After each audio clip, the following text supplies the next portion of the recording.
Going on YouTube. This is Xavier Sports, and not quite sure how to put this loss into words. It's very, very painful, as you can imagine. It took me a couple of days to even come and talk to you guys about the loss. It's been just really, really devastating.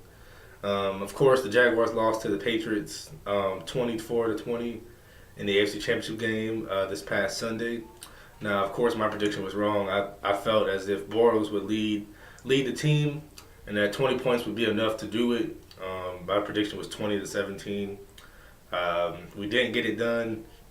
Bortles couldn't get it done. The defense couldn't get it done. Just a real devastating loss.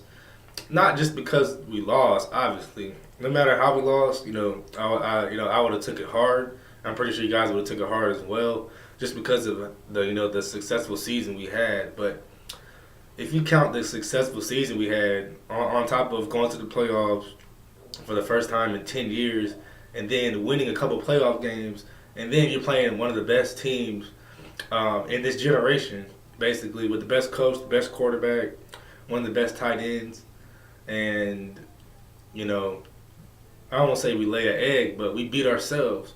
We can sit here and cry about the refs, how they made this call, made that call, which I do agree the refs had a big part in the game. I feel like if the refs weren't as biased as they were, we probably would have won the game. It would have put us in better opportunities.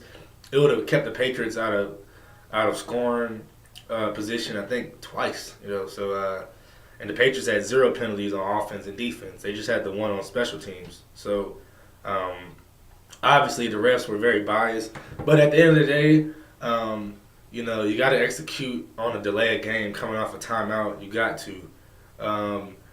And then when we kept trying to feed Fournette when that wasn't working, Bortles was proving that he was completing some passes downfield. He had a couple missed throws in the beginning, but you got to show confidence in him. You can't be conservative versus the Patriots, or they're just going to eat you alive and come right back down the field and answer anything you're trying to throw at them. So, they came back with a flea flicker right after we did our own flea flicker. And they had they had a couple trick plays that they did. They tried to execute. We got a fumble on one of them with Miles Jack. That's when I thought the game was over. I thought when he got that, first of all, once again the refs, impacting the game, because when he on that play when I believe it's in the third quarter when they did the double pass back to James White, and James White, we went about 20 yards down the field, but when he got tackled by Miles Jack, he fumbled. And Miles Jack rolled on top of him, recovered the ball, but the whistle was blown after you could clearly see that he was never touched, down by contact. So he probably would have scored on that play. But albeit we got the ball and we got the possession, on that play. So I feel like we should have went down the field and scored a touchdown anyway. So just the multitude of things, with the referees, us beating ourselves. Leonard Fournette not diving for that ball, towards the end. I think it was one of the last drives of the game. I'm not going to get on too bad about that, but you just have to understand circumstances. That was probably our best chance to pick up a first down at that point. So, hey, I'm diving, I'm crawling and scratching and crawling for everything I can get, any inch I can get versus the Patriots. I'm taking it. So, I don't see why your mindset isn't lay out for this ball, but he's a young player. I know he was heartbroken after the game. All these guys are heartbroken, man. If this loss doesn't hurt you, as a man or a woman, if this loss doesn't hurt you like in your heart, and you're really not a Jags fan, because man, even if you don't spend money on the team or buy merchandise like that, just putting your time and effort towards something like the Jaguars is special, and they can use any support that they can get. And I know as us as fans, we appreciate the things that they do on the field, off the field. They entertain us. They give us hope for the city. I mean, look how energized the city was just off of a couple wins in the playoffs.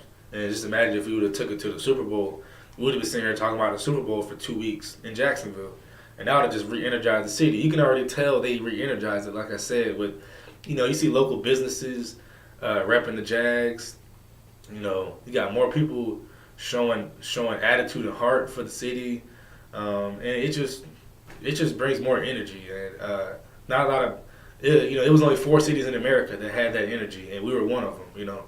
So I just want this wave to keep going.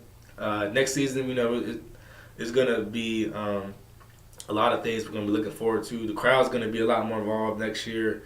Probably gonna see more games with a lot more people in the stadiums. We got a good home schedule with the Patriots and the Steelers coming into town. We play the Eagles in London next year. A lot of opportunities next year to really have the same season we have again, but it's gonna be a hard schedule. So we're gonna have more Monday night football games probably. We didn't have any primetime games this year, so we're probably gonna see that change a little bit. So our city and our team is kind of starting to reach the spotlight a little bit because we got a lot of young players. We got a quarterback that talks a lot of trash. We got a good running back, and then obviously the biggest question going into the next offseason is what do we do with Blake Bortles? So that would be a big story, polarizing story as well. So I think the Jaguars are here to stay. It's hard to go back to an AFC Championship game or be in that position again, unless you're Tom Brady. And you're the GOAT, you're the best quarterback in the game. But other than that, teams aren't going to really see themselves in that position every year like that. So, just like Calais Campbell said after the game, we got to start back from ground zero, build this thing back up.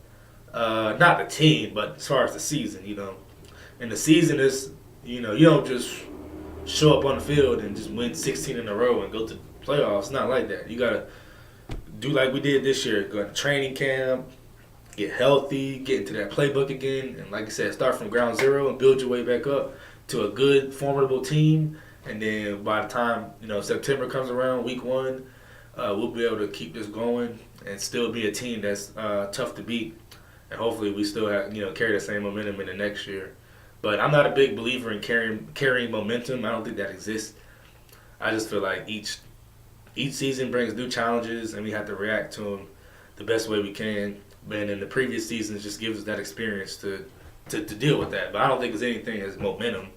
Remember back in 2007 when we went to the playoffs and had the same, somewhat of a similar type of season. Definitely we didn't make it as far, but the next season everybody was picking us as Super Bowl contenders or the favorites, besides the Patriots and the Steelers. And, we didn't.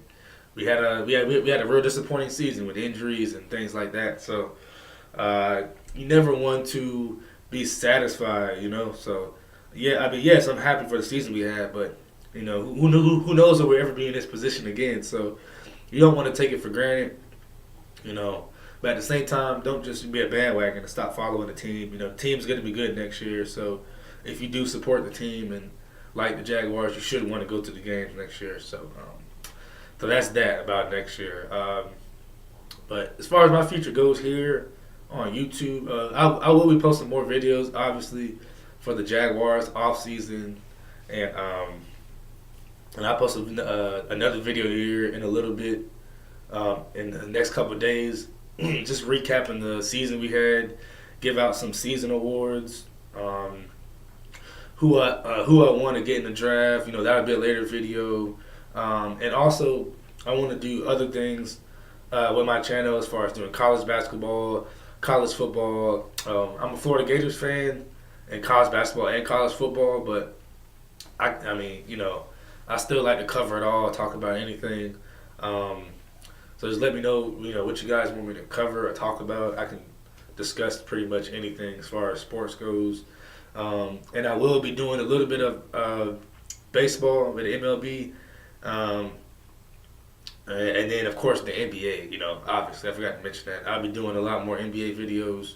Of course, with the All-Star game coming up, and then my NBA team's the Magic, but I'm not going to do too much in-depth Magic talk. Pretty sure nobody wants to hear about that, but I will delve into the NBA a lot, and then college basketball, college football, with the recruiting coming up, especially in college football, with the second signing day period, and then of course Jags all day in the off season. I'll be talking about that with the Pro Bowl. Got Pro Bowl coming up this week. So yeah, football never really ends. So I just know now that it's the off season, I have a little bit more time to put more attention on other things as far as doing other videos with NBA, college basketball, college football, stuff like that. So and try to make this thing grow. I appreciate you guys supporting me this season, and for me just starting off, I think my first video was I think it was after the London game. I can't really remember what my first video was for this season. But I did just start YouTube this season, so it's been a good ride. But yeah, I can't wait till I get better equipment so I can really show you guys what I'm made of. And but yeah, it's just a devastating time that it even has to come to this. I definitely didn't want this to end. But it's all good. I'm gonna go ahead and stop talking, go back to crying some more. This is JZ Sports signing off. Please subscribe, like the video. Definitely leave a comment. Let me know what you guys want me to hear, what you guys want to hear, cover, or talk about going forward, moving past the NFL season. Hey, I heard a report today about the XFL coming out in 2020. So we can talk about that too. It really doesn't matter what it is. I'm all about my sports. So yeah, this is a devastating time. But the only thing that's gonna keep me up is watching more sports and just try to forget about this loss. So other than that, yeah, man. Thanks for watching. It sucks, I know, Jags fans, but keep your head high. We got a good season probably coming for us next year, and we'll probably be good for the next couple of years. So. Don't hold your head down too long. This Jaguars team will be back. So I am signing off. Thanks for listening. Thanks for watching. I'll talk to you guys later. Peace.